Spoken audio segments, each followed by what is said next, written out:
ಕರ್ನಾಟಕ ಸಚಿವ ಸಂಪುಟ ವಿಸ್ತರಣೆ ಕಸರತ್ತು ಅಂತಿಮ ಹಂತ ತಲುಪಿದ್ದರೂ ದೆಹಲಿಯ ರಾಜಕೀಯ ಬೆಳವಣಿಗೆಗಳಿಂದ ಮತ್ತೆ ವಿಳಂಬವಾಗ್ತಿದೆ. ಹೌದು, ಮುಖ್ಯಮಂತ್ರಿ ಡಿಕೆ ಶಿವಕುಮಾರ್, ಕೆಪಿಸಿಸಿ ಅಧ್ಯಕ್ಷ ಬಿಕೆ ಹರಿಪ್ರಸಾದ್ ಹಾಗೂ ಮಾಜಿ ಮುಖ್ಯಮಂತ್ರಿ ಸಿದ್ದರಾಮಯ್ಯ ಸೇರಿದಂತೆ ಕಾಂಗ್ರೆಸ್ ನಾಯಕರು ದೆಹಲಿಯಲ್ಲಿ ಬೀಡು ಬಿಟ್ಟಿದ್ದರೂ ಹೈಕಮಾಂಡ್ ನಿಂದ ಇನ್ನೂ ಅಂತಿಮ ಗ್ರೀನ್ ಸಿಗ್ನಲ್ ಸಿಕ್ಕಿಲ್ಲ. ಇದರಿಂದ ಸಚಿವ ಸ್ಥಾನದ ಆಕಾಂಕ್ಷಿಗಳ ನಿರೀಕ್ಷೆ ಮತ್ತಷ್ಟು ಹೆಚ್ಚಾಗಿದೆ. ಸಂಪುಟ ವಿಸ್ತರಣೆ ಕುರಿತು ಸೋಮವಾರ ರಾತ್ರಿ ಎಐಸಿಸಿ ನಾಯಕತ್ವದೊಂದಿಗೆ ಮಹತ್ವದ ಸಭೆ ನಡೆಯಬೇಕಾಗಿತ್ತು. ಆದರೆ ಸಂಸತ್ ಅಧಿವೇಶನದ ಬ್ಯುಸಿ ವೇಳಾಪಟ್ಟಿಯ ಹಿನ್ನೆಲೆಯಲ್ಲಿ ಸಭೆಯನ್ನು ಕೊನೆಯ ಕ್ಷಣದಲ್ಲಿ ಮುಂದೂಡಲಾಗಿದೆ.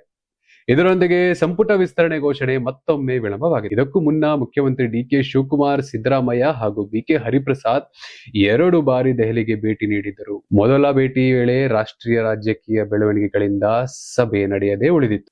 ನಂತರ ಹೈಕಮಾಂಡ್ ಸೂಚನೆ ಮೇರೆಗೆ ನಾಯಕರು ದೆಹಲಿಗೆ ತೆರಳಿದ್ದರೂ ಈ ಬಾರಿಯೂ ನಿರೀಕ್ಷಿತ ಚರ್ಚೆ ನಡೆಯಲಿಲ್ಲ. ಸಭೆ ಮುಂದೂಡಲ್ಪಟ್ಟಿರುವುದರಿಂದ ಸಚಿವ ಸ್ಥಾನದ ಆಕಾಂಕ್ಷಿಗಳಲ್ಲಿ ಆತಂಕ ಮತ್ತು ಗೊಂದಲ ಹೆಚ್ಚಾಗಿದೆ. ಸೋಮವಾರವೇ ಅಂತಿಮ ತೀರ್ಮಾನ ಹೊರಬೀಳಲಿದೆ ಎಂಬ ನಿರೀಕ್ಷೆಯಲ್ಲಿದ್ದ ಹಲವು ಶಾಸಕರು ನಿರಾಸೆಗೊಂಡಿದ್ದು ಇದೀಗ ಮಂಗಳವಾರ ನಡೆಯಬಹುದಾದ ಸಭೆಯತ್ತ ಚಿತ್ತ ಹರಿಸಿದ್ದಾರೆ. ಇದೇ ವೇಳೆ ಮಾಜಿ ಮುಖ್ಯಮಂತ್ರಿ ಸಿದ್ದರಾಮಯ್ಯ ಮಂಗಳವಾರ ಮಧ್ಯಾಹ್ನ ದೆಹಲಿಯಿಂದ ಮೈಸೂರಿಗೆ ತೆರಳಿ ಖಾಸಗಿ ಕಾರ್ಯಕ್ರಮದಲ್ಲಿ ಭಾಗವಹಿಸಲಿದ್ದಾರೆ. ಬಳಿಕ ಸಂಜೆ ಮತ್ತೆ ದೆಹಲಿಗೆ ಮರಳಲಿದ್ದು ರಾತ್ರಿ ನಡೆಯುವ ಸಾಧ್ಯತೆ ಇರುವ ಹೈಕಮಾಂಡ್ ಸಭೆಯಲ್ಲಿ ಭಾಗವಹಿಸುವ ನಿರೀಕ್ಷೆ ಇದೆ.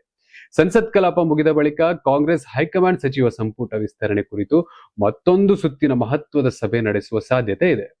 ಈ ಸಭೆಯಲ್ಲಿ ಸಚಿವ ಸ್ಥಾನಗಳ ಹಂಚಿಕೆ, ಹೊಸ ಮುಖಗಳಿಗೆ ಅವಕಾಶ ಹಾಗೂ ಪ್ರಾದೇಶಿಕ ಮತ್ತು ಸಾಮಾಜಿಕ ಸಮತೋಲನ ಸೇರಿದಂತೆ ಹಲವು ವಿಷಯಗಳ ಕುರಿತು ಅಂತಿಮ ಚರ್ಚೆ ನಡೆಯುವ ಸಾಧ್ಯತೆ ಇದೆ. ಆದರೆ ಸಂಸತ್ ಕಲಾಪ ಮತ್ತಷ್ಟು ಸುದೀರ್ಘವಾದರೆ ಸಭೆ ಮತ್ತೆ ಮುಂದೂಡಲ್ಪಡುವ ಸಾಧ್ಯತೆಯನ್ನು ತಳ್ಳಿ ಹಾಕುವಂತಿಲ್ಲ.